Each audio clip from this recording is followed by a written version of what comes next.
평생을 헌신하며 살아온 75세 김복희 여사. 어느 날 미국에서 날아온 차가운 법원 서류가 그녀의 평화로운 일상을 산산조각 냅니다. 보낸 지 50년이 된 딸이었습니다. 미국인과 결혼하고 성공한 변호사가 된 딸 제니퍼. 그녀는 1975년 3월 가난 때문에 자신을 버린 친모에게 친모 확인 및 양육권 관련 소송을 제기합니다. 50년 만의 재회는 따뜻한 포옹이 아닌 냉혹한 법정에서 시작됩니다. 딸 제니퍼는 엄마의 50년 침묵을 유기의 증거로 몰아세웁니다. 남편과 아들마저 그녀를 가족을 속인 죄인으로 취급하며 등을 돌립니다. 복희 여사는 50년 동안 시댁 장독대 아래 묻어두었던 딸의 베넷 저고리를 꺼내보며 홀로 눈물 짓습니다. 그녀의 외로움을 유일하게 알아준 것은 뜻밖에도 며느리와 미국에서 온 외손녀 사라였습니다. 외손녀는 우리 엄마 제니퍼는 밤의 변호사가 아닌 아이처럼 운다고 고백하며 갈등의 벽에 작은 균열을 냅니다. 며느리의 도움으로 복희 여사는 50년 전의 충격적인 진실을 알게 됩니다. 가난과 병으로 죽어가던 딸을 살리기 위해 입양기관은 그녀에게 잔혹한 선택을 강요했습니다. 바로 친모 사망이라고 서류에 거짓 기록하는 것. 복희 여사는 딸을 살리기 위해 스스로 죽은 엄마가 되었던 것입니다. 이 진실에 남편과 아들의 불신은 더 거센 분노로 폭발합니다. 극한의 스트레스로 복희 여사가 쓰러지고 병실에서 산소 호흡기에 의지한 엄마의 모습을 본 딸 제니퍼는 비로소 깨닫습니다. 자신이 찾으려 했던 것은 돈이나 보상이 아닌 엄마의 부재가 주는 진정한 고통이었음을. 마지막 법정. 딸 제니퍼는 눈물을 흘리며 소송 취하와 함께 어머니의 50년 희생을 법정에서 증언합니다. 남편은 무릎 꿇고 아내에게 사죄하고 아들과 며느리는 돌아온 누나를 맞이합니다. 50년 만에 죽은 엄마가 아닌 살아있는 엄마로 인정받은 복희 여사. 친딸과 며느리, 외손녀가 함께 준비한 따뜻한 가족 밥상 앞에서 그녀는 비로소 평생의 한을 풀고 진정한 행복을 찾습니다. 영상 보시기 전 구독, 좋아요 눌러주세요. 더 좋은 영상 제작에 큰 도움이 됩니다. 부탁드리겠습니다. 정말이지 50년이라는 세월이 이렇게 한순간에 무너질 줄은 몰랐습니다. 저는 그저 며느리 셋을 둔 시어머니, 남편의 아내, 그리고 손주들 챙기는 할머니로 살았습니다. 그게 이 집에 사는 저의 역할이었고 평생 저를 지탱해준 기둥이었습니다. 그런데 어느 날 아주 단단하고 차가운 서류 봉투 하나가 제 문패를 덜컥 흔들어 놓았지요. 그날은 여느 때와 다름없이 이른 새벽부터 일어나 장독대의 뚜껑을 열었습니다. 찬 새벽 공기가 허리에 스며들었지만 된장의 쿰쿰한 냄새와 고추장의 진한 붉은빛을 보면 마음이 뿌듯했습니다. 제가 만든 장맛은 시어머니 때부터 이어진 이 집안의 역사였고 그 맛을 지켜내는 것이 저의 자부심이었습니다. 설거지를 끝내고 마루에 앉아 아침 햇살을 쐬고 있는데 우체부 아저씨가 커다란 서류 봉투 하나를 놓고 가셨습니다. 봉투에는 온통 영어였습니다. 저는 영어를 모릅니다. 아들에게 전화할까 잠시 망설였습니다. 변호사라는 글자만 눈에 들어왔는데 그 글자가 마치 날카로운 칼날처럼 저를 겨누는 듯 했습니다. 아들 준호에게 연락하기 전에 저는 왠지 모르게 제 방 구석에 넣어둔 낡은 나무 상자를 꺼냈습니다. 50년 전 제가 가장 아끼던 물건을 넣어두었던 상자였습니다. 그 안에는 빛바랜 마고자 한 벌이 있었습니다. 제가 25살 때 가난했지만 제 손으로 직접 한 땀 한 땀 바느질했던 저고리였지요. 그 마고자를 꺼내자 말라버렸던 눈물이 갑자기 쏟아졌습니다. 그 마고자는 1975년 3월 제가 그 아이에게 마지막으로 입혔던 옷이었습니다. 제 가정 형편이 너무 어려워 폐렴으로 끙끙 앓는 아이를 살리기 위해 어쩔 수 없이 입양기관에 보낼 수밖에 없었을 때 말입니다. 이 세상에 없어야 할 저의 첫 아이, 제 딸이었습니다. 저에게는 평생 입 밖으로 내지 못한 죄였습니다. 남편에게도 아들에게도 그 누구에게도 말할 수 없는 저만의 지옥이었습니다. 제가 평생 이 집에서 며느리와 아내, 엄마 역할을 과도하게 하려 애썼던 것은 어쩌면 그 아이에 대한 속죄였는지도 모르겠습니다. 아침 햇살에 마고자의 낡은 무늬가 선명하게 드러나는데 저는 온몸에 힘이 풀려 마루에 주저앉았습니다. 뼈마디가 쑤셔오는 고통보다 더 깊은 아픔이었습니다. 결국 아들에게 봉투를 건넸습니다. 아들은 대충 내용을 훑더니 얼굴이 사색이 되었습니다. 엄마, 이게 친모 확인 소송이라고. 아들의 목소리는 떨렸고 제 가슴도 함께 무너졌습니다. 저는 그저 모르는 일이다라고만 대답할 수 있었습니다. 50년 전의 진실이 지금의 가족을 파괴할까 두려웠습니다. 아들의 눈에는 제가 숨기는 엄마로 보였을 것입니다. 저녁 식사 시간이 되었습니다. 밥상 위에는 온갖 반찬이 가득했지만 밥알 한 톨이 목으로 넘어가지 않았습니다. 남편이 헛기침을 하며 저에게 물었습니다. 당신 대체 뭔 일이요? 아침부터 얼굴이 흑빛이던데. 남편의 눈빛은 제가 젊은 시절 저지른 어떤 잘못을 캐묻는 듯 했습니다. 50년 동안 잉크도 마르지 않은 채 저의 가슴에 박혀있던 그 비밀이 이제야 터져나올까 두려웠습니다. 아들 준호는 아내 며느리에게 어머니가 요즘 영 이상하다며 귓속말을 했습니다. 며느리는 애써 평정을 찾으려 어머님 연세가 있으시니 건강검진부터 받아보시라고 대답했습니다. 저는 그들이 저를 병든 사람으로 취급하는 것이 아니라 제가 이 가족에게 숨기고 있는 것을 두려워한다는 것을 알고 있었습니다. 밤이 깊어졌습니다. 저는 잠들지 못하고 일어나 부엌으로 갔습니다. 설거지하면서 흘리는 한숨은 아무도 듣지 못하는 저만의 고백이었습니다. 싱크대 앞 창문으로 보이는 어두운 밤하늘을 멍하니 바라보았습니다. 그때 문득 제니퍼, 아니 제 딸 김지수가 지금 이 순간 저를 어떻게 생각할지 떠올렸습니다. 나는 딸을 버린 엄마, 딸은 나에게 버려진 딸. 그 아이가 저를 찾아왔다는 사실은 어쩌면 하늘이 제게 주신 마지막 기회인지도 모르겠습니다. 저는 그 아이의 눈빛을 피하지 않겠다고 50년 전의 가난과 절망이 아닌 엄마의 진심을 밝히겠다고 조용히 다짐했습니다. 저는 조용히 장독대로 향했습니다. 50년 전 딸이 입었던 마고자와 함께 흙 속에 묻어두었던 아이의 베네 저고리를 꺼내 가슴에 끌어안았습니다. 이 낡은 천 조각이 저와 제 딸을 연결하는 유일한 끈이었습니다. 그리고는 결심했습니다. 내일 저는 딸이 보낸 서류 봉투에 적힌 그 변호사를 찾아가겠다고. 그것이 50년의 침묵을 깨는 유일한 방법이었습니다. 제 딸이 왜 법이라는 냉정한 무기를 들고 50년 만에 저를 찾아왔을까요? 그리고 이 비밀이 밝혀지면 평생 가족을 위해 헌신했다고 믿었던 남편과 아들은 저에게 어떤 질문을 던질까요? 50년 만에 찾아간 법원은 참으로 냉랭하고 단단한 곳이었습니다. 건물 전체에서 느껴지는 차가운 기운이 마치 제가 저지른 죄를 심판하는 듯 온몸을 짓눌렀는데 제가 평생 쪼그리고 앉아 닦던 마룻바닥과는 다르게 너무나 깨끗해서 제 발자국조차 남기면 안 될 것 같았습니다. 저는 떨리는 손으로 법정 문을 열었고 거기서 제 딸 제니퍼를 보았습니다. 50년의 세월 동안 그리움으로만 키워왔던 아이였습니다. 하지만 그녀는 저를 엄마가 아닌 피고인으로 바라보았습니다. 검은 정장을 말끔하게 차려입고 변호사석에 앉은 딸의 모습은 너무나 낯설었는데 그 아이의 눈빛은 마치 예리한 유리 조각 같아서 제가 평생 지고 온 삶의 무게까지 가차없이 베어낼 듯 했습니다.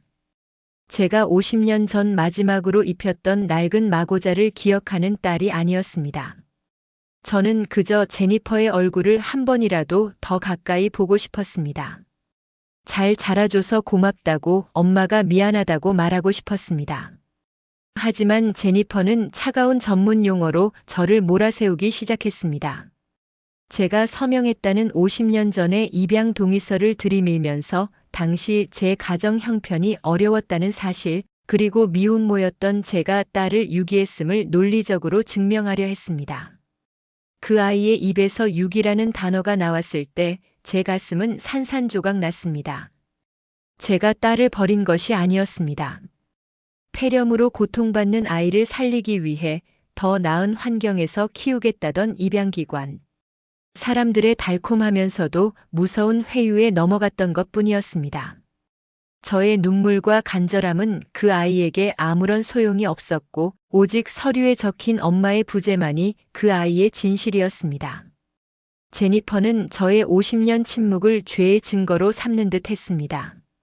다리가 풀려 주저앉고 싶은 순간이었는데 법정 밖에서 남편과 아들을 만났습니다. 아들은 제게 다가와서 도대체 무슨 일이냐, 소문나면 우리 얼굴을 어떻게 들고 다니냐며 분노했습니다. 남편 박만복 씨는 아무 말도 하지 않았지만 저를 향한 그 싸늘한 시선은 마치 처음 보는 타인을 대하는 듯 했습니다. 그들의 눈에는 제가 평생을 숨겨온 파렴치한 여자로 보였을 것입니다. 제가 이 집안의 명예와 평화를 위협하는 위험한 존재가 된 것입니다. 집으로 돌아온 후 집안의 분위기는 얼음장 같았습니다. 저는 평소처럼 밥을 하고 설거지를 하고 가족들의 옷을 다렸지만 그들은 저를 피했습니다. 아들이 현관문을 들어서면서 저를 보면 갑자기 방향을 틀어 방으로 들어가 버렸고 남편은 신문을 들고 앉아 저의 존재를 의도적으로 무시했습니다. 제가 평생을 바쳐 지켜온 이 집안이 그 50년 전의 비밀 때문에 무너지고 있었습니다. 가장 아팠던 것은 아들 준호의 혼잣말이었습니다. 평생 우리 엄마인 줄 알았는데 대체 50년 전에는 무슨 일이 있었던 거야. 제가 그들을 위해 헌신했던 모든 세월이 이 한 장의 소송 서류 때문에 거짓으로 취급받는 것 같았습니다. 제가 그들을 위해 얼마나 많은 것을 포기했는지 그들은 영원히 모를 것입니다. 밤이 깊어지자 저는 방에 홀로 앉아 창밖을 바라봤습니다. 50년 전의 가난과 절망이 저를 벼랑 끝으로 몰았는데 이제는 제가 사랑하는 이 가족들의 불신과 오해가 저를 다시 그 벼랑 끝으로 몰고 있었습니다. 저는 완전히 혼자가 되었습니다. 이 상황을 해결할 수 있는 방법은 오직 하나, 숨겨두었던 베넷 저고리를 들고 제 딸에게 달려가 모든 진실을 털어놓는 것뿐이었습니다. 이제 저는 저를 지키기 위해서라도 이 싸움을 멈출 수 없다고 다짐했습니다. 가족들에게 철저히 고립된 저는 숨겨왔던 딸의 베넷 저고리를 꺼내 들 것입니다. 과연 그 베넷 저고리가 50년 만에 만난 딸의 냉정한 마음을 녹일 수 있을까요? 그리고 가족들은 저를 이대로 외면할까요? 집안의 침묵은 바깥의 소음보다 더 무서웠습니다. 모두가 저를 보고 있지만 아무도 저에게 말을 걸지 않는 상황, 마치 투명 인간이 된 것 같았습니다. 제가 끓인 국에는 아무도 수저를 담그지 않았고 제가 갠 빨래는 다시 펴서 정리되었습니다. 남편은 헛기침 소리로 저와의 거리를 두었고 아들은 눈을 마주치지 않으려 애썼습니다. 평생 가족의 헌신을 삶의 이유로 삼았던 저는 이제 이 집에서 외로운 이방인이 되었습니다. 저의 50년 삶이 고스란히 묻어있는 이 집인데 숨 쉬는 것조차 죄가 되는 듯 했습니다. 저는 매일 아침 장독대에 갔습니다. 장독대는 제가 이 집안의 며느리로서 그리고 아내로서 굳건히 지켜온 성역과 같았습니다. 저는 시어머니 때부터 물려받은 이 장독대를 닦고 또 닦았습니다. 간장 뚜껑을 열어 익어가는 시간을 냄새로 확인하고 고추장 항아리를 쓰다듬으며 묵묵히 버텨왔던 세월을 위로받았습니다. 하지만 오늘 장독대는 저의 비밀 창고였습니다. 가장 구석진 햇볕이 잘 들지 않는 장독대 아래 저는 50년 전 딸을 입양 보낸 날 챙겨두었던 작은 나무 상자를 묻어두었습니다. 그 안에는 그 아이가 태어났을 때 제가 직접 바느질했던 베넷 저고리가 있었습니다. 흙을 파내고 상자를 꺼내자 눅눅한 흙냄새와 함께 세월의 곰팡내가 코를 찔렀습니다. 저는 베넷 저고리를 가슴에 끌어안고 쪼그려 앉았습니다. 그 작은 천 조각이 얼마나 많은 눈물을 흡수했을까요? 만약 그때 제가 조금만 더 부자였다면, 남편이 조금만 더 저를 이해해 주었다면, 아니 세상이 조금만 더 따뜻했다면, 제 딸은 이 작은 옷을 입고 이 집에서 자랐을 것입니다. 저의 이 낡고 가난한 손으로 만져야만 했던 그 비극적인 현실이 다시 저를 짓눌렀습니다. 그때 마루 끝에 서 있던 며느리가 저를 보았습니다. 며느리는 조용히 다가와 아무 말 없이 제 옆에 앉았습니다. 그녀는 저를 문제 있는 시어머니가 아닌 고통받는 여자로 보았습니다. 어머님, 제가 50년 전에 어떤 일이 있었는지 감히 알 수는 없지만요. 며느리는 더 이상 말을 잇지 못했습니다. 며느리의 그 침묵과 조심스러운 시선이 남편과 아들의 싸늘한 불신보다 저에게는 더 큰 위로가 되었습니다. 그녀는 제가 외롭다는 것을 알아주었고, 제가 숨기고 싶은 것이 아니라 숨겨야만 했던 것임을 직감하고 있었던 것입니다. 며느리는 그저 따뜻한 수건 한 장을 건네주고는 조용히 물러갔습니다. 그 수건의 온기는 제가 이 집에서 아직 완전히 버려지지 않았다는 작은 증거 같았습니다. 그날 밤 저는 결심했습니다. 법과 논리만 아는 제 딸 제니퍼에게 50년 전의 진실을 50년 전이 엄마의 마음을 보여주기로 했습니다. 50년의 침묵이 저를 죄인으로 만들었지만 이제는 제 입으로 직접 말해야 합니다. 제가 왜 그 아이를 입양 보낼 수밖에 없었는지, 제가 얼마나 아팠는지, 그리고 단 한순간도 그 아이를 잊은 적이 없다는 것을 말입니다.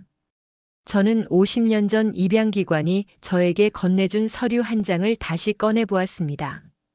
거기에는 딸의 이름 옆에 친모 사망이라는 글자가 적혀 있었습니다. 딸에게 좋은 가정을 찾아주기 위해서는 친모가 없는 아이여야 한다고 그들이 강요했던 거짓말이었습니다. 저는 이 종이 한 장 때문에 50년 동안 살아있는 망자로 지냈습니다. 이제 그 아이 제니퍼를 만날 용기가 생겼습니다.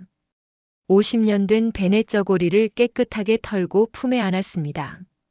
내일 저는 딸을 찾아가서 이 작은 옷을 보여줄 것입니다. 이것은 저의 해명이며 저의 마지막 항변이 될 것입니다. 저의 고백을 들은 딸 제니퍼는 과연 어떤 반응을 보일까요? 그리고 뜻밖의 동반자였던 며느리는 이 가족 갈등에서 어떤 역할을 하게 될까요? 저는 매일 아침 장독대를 닦았습니다. 그것이 제가 이 집에서 아직도 할머니라는 자리를 지킬 수 있는 유일한 의식이었습니다. 가족들이 저를 냉대해도 장독대는 묵묵히 그 자리에 있었으니까요. 그날도 장독대를 닦고 있는데 50년 만에 찾아온 제 딸 제니퍼가 딸 사라를 데리고 우리 집 마당으로 들어섰습니다. 법원에서처럼 딱딱한 정장 대신 편안한 옷차림이었지만 제니퍼의 표정은 여전히 저를 향해 철벽을 치고 있었습니다. 제니퍼는 제게 다가와서 50년 전 입양 서류의 미비점을 다시 논리적으로 설명하려 했습니다. 엄마가 저를 버렸다는 사실을 법적으로 인정하고 적절한 보상을 받는 것이 모두에게 최선이다라는 말이었습니다.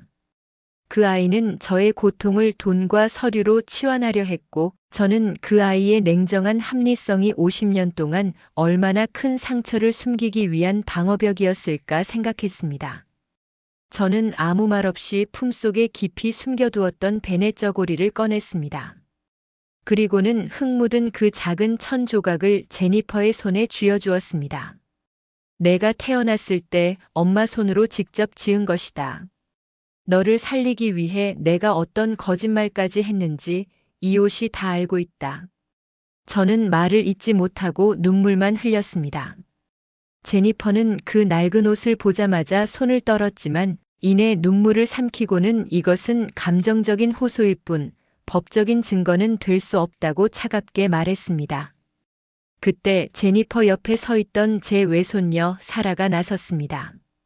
사라는 한국말을 잘하지 못했지만 제니퍼가 잠시 자리를 비운 사이 저에게 다가와 영어로 더듬더듬 말했습니다. Grandma, my mom. She cries in her sleep. Not like a lawyer. Like a child. 할머니, 우리 엄마는 잠결에 울어요. 변호사처럼이 아니라 아이처럼요. 저는 사투리와 서툰 영어로 대화했지만 우리는 서로의 마음을 읽을 수 있었습니다.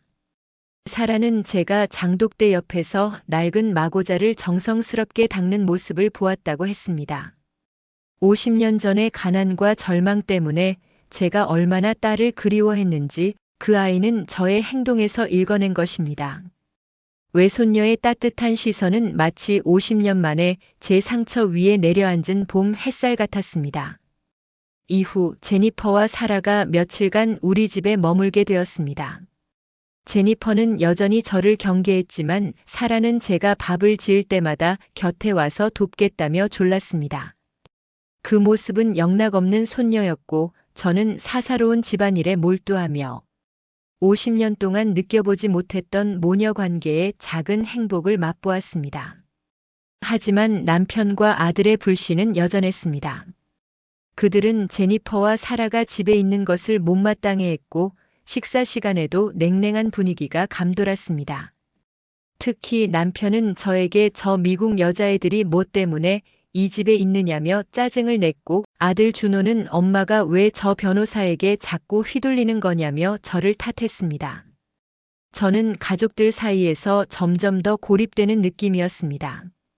그때 저의 며느리 준호의 아내가 조용히 저를 도왔습니다.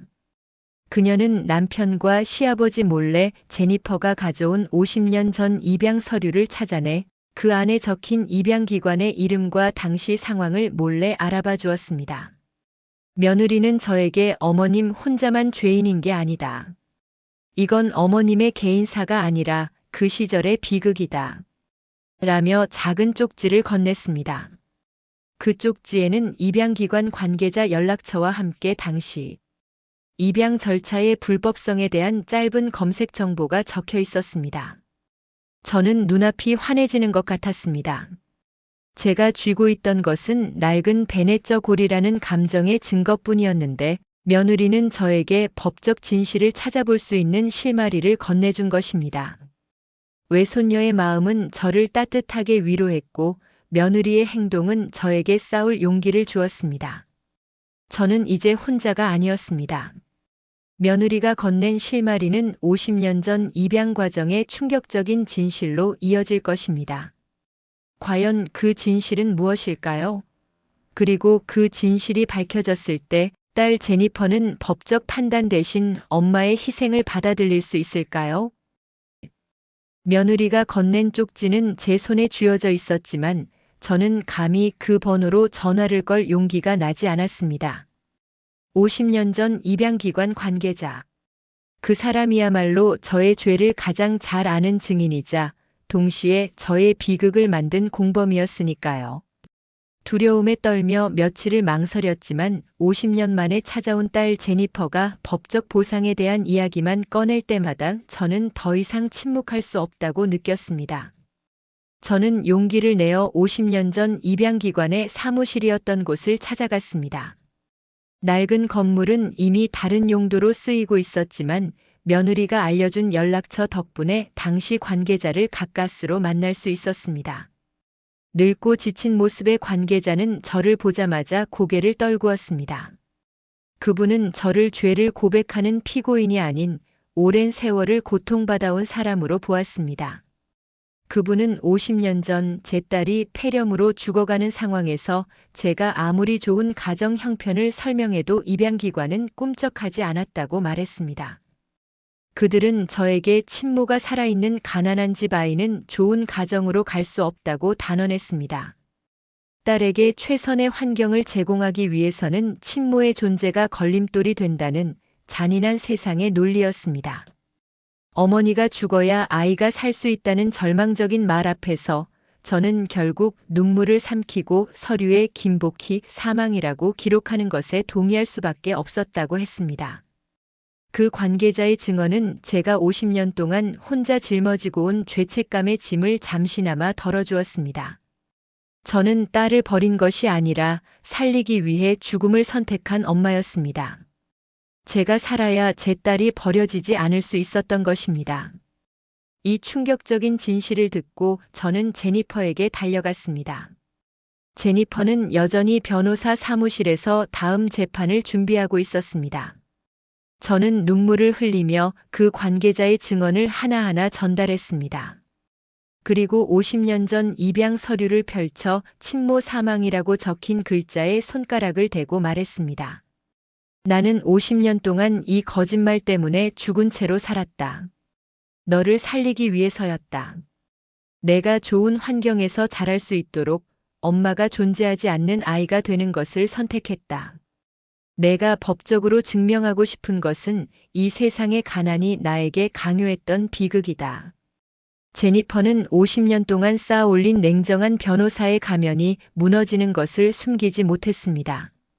그녀는 눈물을 흘리지 않았지만 온몸이 미세하게 떨렸고 서류를 잡은 손가락 마디가 하얗게 질렸습니다. 그 아이는 저를 아이를 버린 엄마로만 생각했는데 이제는 제가 스스로를 버리고 아이를 살린 엄마라는 잔혹한 진실을 마주한 것입니다. 이 사실은 우리 집에서도 큰 파장을 일으켰습니다. 며느리가 남편과 아들에게 이 진실을 조심스럽게 알렸을 때 아들 준호는 충격과 동시에 저에 대한 죄책감에 휩싸였습니다. 평생 자신만을 위해 희생했다고 믿었던 어머니의 삶에 50년 전에 거대한 희생이 숨겨져 있었다는 사실을 견디기 힘들어했습니다. 하지만 남편 박만복 씨는 달랐습니다. 그는 분노했습니다. 당신이 50년 전에 나한테 단 한마디라도 했어야지. 어떻게 그런 중대한 비밀을 혼자 숨기고 살 수 있나? 남편의 분노는 진실에 대한 것이라기보다는 자신에게 감히 비밀을 숨긴 아내에 대한 가부장적 권위가 무너진 것에 대한 반발이었습니다. 그는 여전히 저를 이해하지 못했고 저는 다시 가족으로부터 고립되는 최악의 상황을 맞이했습니다. 진실은 밝혀졌지만 가족의 갈등은 더욱 깊어졌습니다. 가족의 불신과 남편의 분노 속에서 저는 극도의 스트레스로 쓰러지게 됩니다. 과연 저의 쓰러짐은 50년 만에 찾아온 딸 제니퍼에게 어떤 결정적인 깨달음을 줄까요? 그리고 남편과 아들은 이 고통을 어떻게 마주하게 될까요? 진실이 밝혀지면 모든 것이 해결될 줄 알았습니다. 제가 딸을 버린 것이 아니라 살리기 위해 죽은 엄마를 선택했다는 잔혹한 진실을 남편과 아들이 알게 되면 저를 이해해 줄 것이라 믿었습니다. 하지만 인간의 마음이란 참으로 복잡한 것이었습니다. 남편 박만복 씨는 여전히 분노했습니다. 그의 분노는 제가 겪은 비극에 대한 공감이라기보다는 평생 자신과의 관계에서 아내가 비밀을 숨겼다는 사실 자체에 대한 권위의 상실이었습니다. 당신이 나를 믿지 못했다는 증거다. 그는 그렇게 말하며 50년 전의 가난과 절망으로 고통받았던 저의 삶을 외면했습니다. 아들 준호는 혼란스러워했습니다. 어머니의 희생을 알게 되어 죄책감에 시달렸지만 제니퍼가 등장함으로써 자신들의 평화로운 가정이 깨지고 있다는 사실에 불안해했습니다. 그는 저에게 엄마 이제 그만하면 되지 않느냐. 소송을 취하하라고 설득하면 안 되겠느냐고 애원했습니다. 아들은 제가 아니라 가족의 평화를 먼저 생각하고 있었습니다. 저는 이 집에서 마치 폭풍우가 지나간 후에 젖은 흙처럼 무기력했습니다. 진실을 밝혔는데도 여전히 죄인 취급을 받고 홀로 50년의 세월을 견뎌야 한다는 사실이 저를 짓눌렀습니다. 며칠 밤낮을 잠들지 못했고 밥을 먹는 것도 고통스러웠습니다. 그날도 저녁 준비를 위해 부엌에 서 있는데 갑자기 온몸의 힘이 스르르 풀리는 것을 느꼈습니다. 싱크대 옆을 잡으려 했지만 손이 미끄러졌습니다. 제가 마지막으로 들은 소리는 뒤늦게 부엌으로 들어서던 며느리의 비명소리였습니다. 그리고 세상은 암전되었습니다. 눈을 떴을 때 저는 낯선 병원 천장을 보고 있었습니다. 산소 호흡기가 제 얼굴을 짓누르는 고통 속에서 저는 비로소 죽음이 50년 전에 저를 찾아왔던 것처럼 다시 저를 찾아왔음을 깨달았습니다. 병실 안은 조용했습니다. 남편과 아들은 충격에 빠져 있었지만 여전히 제니퍼와 사라가 있는 병실에 들어오기를 꺼려했습니다. 그들은 저의 고통스러운 모습이 아니라 이 상황 자체를 외면하려 했습니다. 저는 또다시 외로움 속에서 숨쉬고 있었습니다. 하지만 제니퍼는 달랐습니다. 그녀는 변호사로서의 냉정한 모습 대신 아이를 잃을까 두려워하는 딸의 모습으로 변해 있었습니다. 제니퍼는 제가 쓰러진 후 며느리로부터 50년 전 제가 겪었던 모든 일, 즉 친모 사망을 택할 수밖에 없었던 비극적인 상황을 자세히 들었다고 했습니다. 제니퍼는 제 손을 잡고 조용히 울었습니다. 그 아이의 눈물은 뜨거웠습니다. 엄마는 50년 전에 이미 저를 살리기 위해 돌아가셨군요. 저는 50년 동안 버려진 아이가 아니라 엄마의 죽음으로 살아남은 아이였군요. 그 아이의 독백은 저에게 50년 만에 처음으로 용서와 이해를 안겨주었습니다. 제니퍼는 제가 산소 호흡기를 달고 있는 모습을 보면서 자신이 그동안 법적 논리와 금전적 보상에 집착했던 것이 얼마나 어리석었는지 깨달았다고 했습니다. 50년 만에 찾은 엄마가 자신의 눈앞에서 정말로 사라질 위기에 처하자 그 아이는 비로소 엄마의 부재가 가져오는 진정한 고통을 마주한 것입니다. 제니퍼는 결심한 듯 자리에서 일어났습니다. 저는 숨이 차서 아무 말도 할 수 없었지만 그 아이의 눈빛은 무언가를 해결하겠다는 강한 의지로 가득 차 있었습니다. 제니퍼는 곧장 한국 가족들이 있는 곳으로 갔습니다. 이제 제 딸은 피고인을 몰아세우던 변호사가 아니라 엄마를 지키려는 딸이 되어 이 비극적인 가족사를 해결하려 나설 것입니다. 제가 쓰러진 것은 최악의 순간이었지만 50년 만에 딸의 마음을 움직인 결정적 사건이 되었습니다. 엄마를 지키기로 결심한 딸 제니퍼는 모든 가족이 모인 법정에서 어떤 폭발적인 고백을 할까요? 그리고 50년의 침묵과 오해는 과연 완전한 화해로 이어질 수 있을까요? 저는 병상에 누워 있었지만 세상은 멈추지 않고 돌아가고 있었습니다. 제 몸은 무기력했지만 제니퍼가 가져온 변화의 바람은 강했습니다. 병원에서 퇴원하자마자 제니퍼는 마지막 공판 기일을 잡았다고 했습니다. 이 모든 고통을 시작했던 그 차가운 법정에서 이제 모든 것을 끝내겠다고 말했습니다. 마지막 공판날 저는 낡은 마고자를 다시 입었습니다. 50년 전 딸을 입양 보낼 때와 처음 법정에 섰을 때 입었던 그 옷이었습니다. 그 옷은 이제 저의 죄책감이 아니라 엄마의 증거였습니다. 놀랍게도 그날 법정에는 우리 가족 모두가 모였습니다. 남편 박만복 씨는 고개를 숙인 채 앉아 있었습니다. 아들 준호는 안절부절 못하며 저를 향해 죄송하다는 눈빛을 보냈고 며느리는 제 옆에 바짝 붙어 제니퍼를 응원하는 듯한 표정을 지었습니다. 그리고 외손녀 사라는 제 손을 꽉 잡고 놓지 않았습니다. 50년 동안 외로웠던 제가 비로소 가족들에게 둘러싸여 있었습니다. 재판이 시작되자 모두가 제니퍼가 소송 취하서를 제출할 것이라 예상했습니다. 하지만 제니퍼는 소송 취하에 대한 말 대신 판사님 앞에서 길게 서술하기 시작했습니다.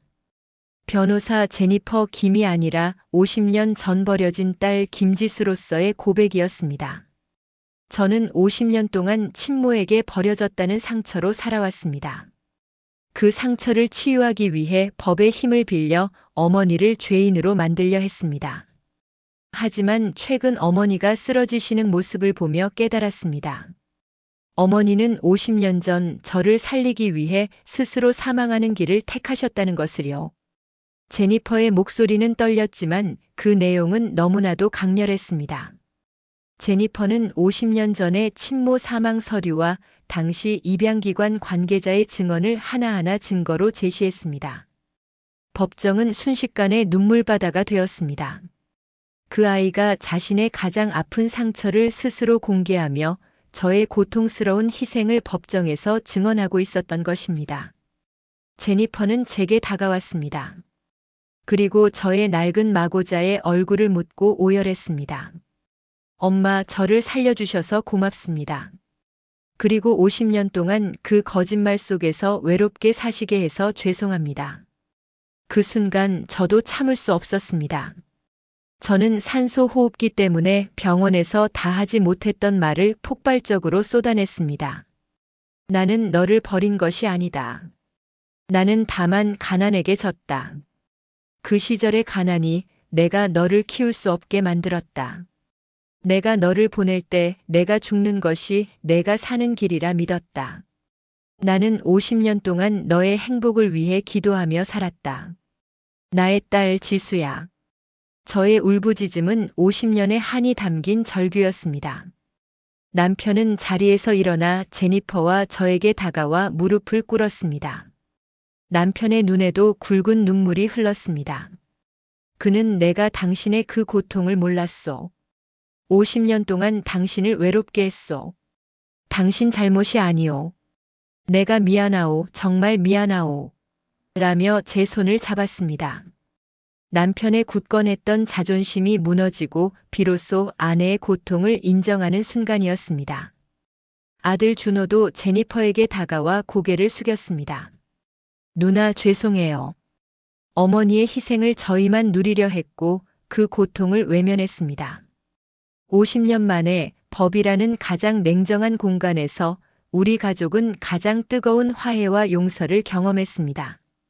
제니퍼는 판사님께 소송을 취하하고 한국 국적을 회복하여 어머니 곁에 머물겠다는 최종 의사를 밝혔습니다.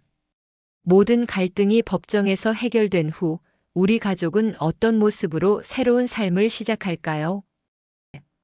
법정에서 나와 집으로 돌아오는 길 50년 만에 처음으로 제 마음이 가벼웠습니다.